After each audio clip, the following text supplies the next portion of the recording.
এজন্য আল্লাহর নবী বলেন 5 ওয়াক্ত নামাজ পড়লে বান্দা যেন তার পুরা 24 ঘন্টার গুনাহ মাফ করে নিল। ফাকাযালিকা মাসালুস সালাওয়াতিল খামস ইয়ামহুল্লাহু বিহিন্নাল খাতায়া। আল্লাহর নবী বলেন 5 ওয়াক্ত নামাজের উদাহরণ এমনই, এর দ্বারা আল্লাহ সব গুনাহ মোচন করে দেন।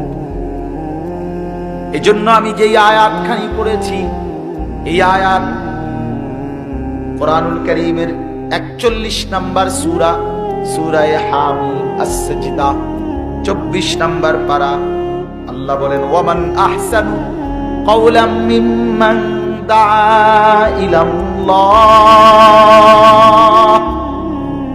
আল্লাহ বলে সেই মানুষটাই সবচেয়ে উত্তম যে মানুষদেরকে আমি আল্লাহর দিকে ডাকে।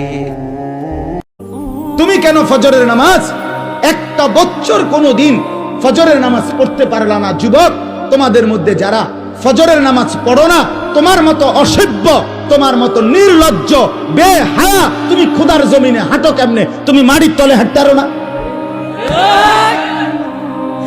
তোমার মতো অসভ্য আর কোনো মানুষ হয়নি না, বেহায়া কোথাকার।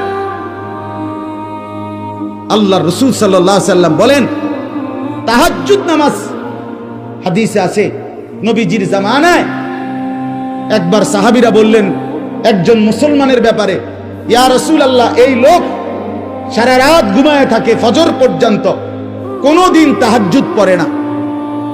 তাহাজ্জুদ মানে ফজর না, ফজরের আগের নামাজ। কথা বোঝেন নাই আপনারা? নবীজির সাথে সাথে মিশকাতে আমরা নিজে পড়ছি, আল্লাহ রাসূল বললেন যালিকা রাজুলুন বালা শাইতানু ফি উদুনাইহি। নবী বলেন তাহাজ্জুদ পড়ে না কখনোই, তাহলে তো এটা এমন একটা লোক যার 2 কানে শয়তান পেশাব করে দিছে।